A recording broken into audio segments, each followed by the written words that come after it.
What is the reason that the majority of startups fail? I want to look at this question with another question, which is, what are ideas? What is an idea? The way that you conceptualize ideas is ultimately going to determine the way that your entire creative process functions, the metaphors that you use for what an idea is and what its place is in the process. So, for example, you could think of an idea as a precious resource, something to be discovered, hopefully, if you're lucky, and then carefully guarded, hoarded, used only when truly needed for some very important end. Now, if you look at that startup failure question, this is something where, at least at the time of recording this video, a Google search of this question will yield a lot of different studies pointing to the same thing, which is that the number one reason startups fail is because there's a lack of market need. In other words, that people are creating businesses around things that people don't actually want. Now, this is certainly a creative fallacy that I have committed quite a lot in my own work with songs and video ideas that I took and just tweaked and tweaked kind of endlessly and really tried to perfect, and then would always have that sense of disappointment when I would put it out and it would fail to create the kind of reaction that I imagined. There was always that sense of, oh, this idea is like so amazing and this is just gonna blow up and put me on the map, or whatever nonsense. And so the question is, what's really going on there? Like, when we think of ideas in this way, how are we short-circuiting the creative process as it truly could be? If you look at startups that actually do succeed, you'll see something a bit different than this approach that failed startups tend to have, where there's this interesting idea that doesn't really land because it's not something people actually really want. It's just an interesting idea. A story I find really interesting is the origin of Instagram, where it started off as it was like a more generalized kind of social media platform. And the creators found that people seemed to especially like the image sharing platform that was included in this app. And so they basically doubled down on that, turned that into Instagram, and then it became a huge success. Another example is the creative process behind Pixar movies. Something that I heard about some quote from somewhere was that it's not that they start off with a rough draft of a story that gets, polished and perfected over time. It's more that what they start off with and the finished movie is like two completely different movies. And this points to a creative process that is not about starting with a perfect idea, but rather with engaging in a process of evolution. None of us can really see our own ideas. We're too immersed in our own perspectives, our own biases and histories and preferences. We're really predisposed to assume that our ideas are good. We want to like our own ideas. They're a reflection of how we see the world, how we see ourselves. But to really see our own ideas, we have to get someone else's perspective on it. That's the only time that an idea even has any meaning or value in any case. It's once an idea becomes a finished product and is put out into the world that we can actually see if we hit the mark. We can actually see past our own internal biases and our own internal universe and see, okay, this is what this means to other people. Our ideas may have a lot of holes. They may be incomplete. They may just be a starting point. They may completely miss the mark altogether. The only way to know is to get actual feedback. If we look at the case of Instagram, it was only from the feedback of real other people that they were able to determine that this photo sharing aspect was what people really liked.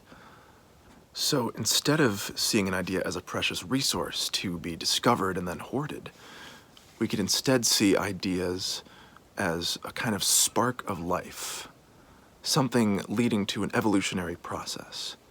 If you look at the way that life forms evolve over time, or the way that cultural forces evolve over time, art and science, the only way that things can advance is that one generation dies off and is replaced by a new generation that has new perspectives in the case of art and science, or over much longer periods in the case of evolution, it's new traits being selected over time.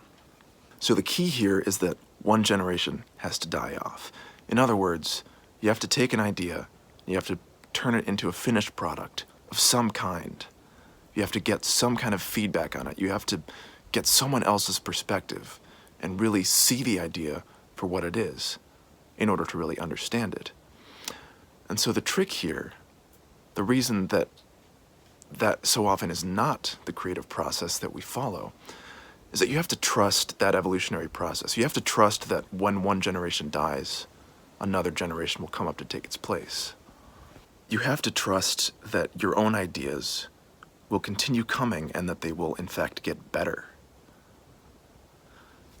A great metaphor that I like to use for this is exercise. The seeming paradox of exercise is that you spend energy on working out, and then instead of having less energy for the rest of your life, you actually end up with more. You have more energy because you used energy. This principle of abundance applies very, very powerfully in the creative process. The more that you get into the flow of having ideas, generating new ideas, the easier it becomes to continue getting into that flow and continue having more and better ideas. It's like you have to signal to your mind that it needs to step up to the plate and provide you with that juice that you need. At a certain level of your being, this concept may feel scary, but in some way it's true. You know that your best ideas were simply past thoughts, and that you have new thoughts, and that you continue to gain new experiences and new insights. You continue to gain more wisdom, more knowledge, more new associations, more of a creative well to draw on if you only let yourself draw on it. And the only reason that energy doesn't flow is because you block it off by holding on to old ideas. Let those old generations be phased out. Let new life come in their place. Turn your ideas into finished products, or at the very least, get feedback on them. Determine if what you have is a spark that's worth pursuing. And more importantly, get yourself to the place of being in the creative flow. Another metaphor that you can use for creativity, another metaphor that you can use for ideas is that they're waves moving through reality. The creative fabric of this universe is something that we all share. So isn't it better for ideas to be something that you show to the world, that you get other people involved in? If you think of an idea as a wave moving through reality, then it makes more sense to share the experience of that wave. See it as you jumping in and adding what only you can uniquely add to this wave, and hopefully encouraging others to do the same. And through that process over time, co-creating something new in this shared creative fabric of the universe. The other trick here, along with trusting your own creative power to have newer, better, more ideas, the more that you stop clinging to past ideas. The other trick is to see this as a shared experience that we're all going through. Having great ideas in a vacuum and forcing them on the world, that desire is a reflection of the ego. It's the need to feel important and special by being seen as, some kind of creative visionary or genius or haver of great ideas or whatever. In the end, that doesn't really matter. That doesn't really help anybody. If you focus on sharing great ideas, on trying to build creative motion in the world as a whole, on trying to refine your ideas into something that will actually mean something to other people, that's something that's so much more valuable than getting recognition for your cool creative thoughts or whatever. And if you want recognition, that's, creating things that people actually care about is the only way that that's going to happen. So I hope that's some interesting food for thought. Just wanted to share that and get that out there. As you can imagine, these ideas are really the reason that I'm doing this 369-day video every day challenge, is to just really get in the creative flow, stop just trying to perfect my own ideas, and instead focusing on sharing and really contributing to the co-creative landscape of our world.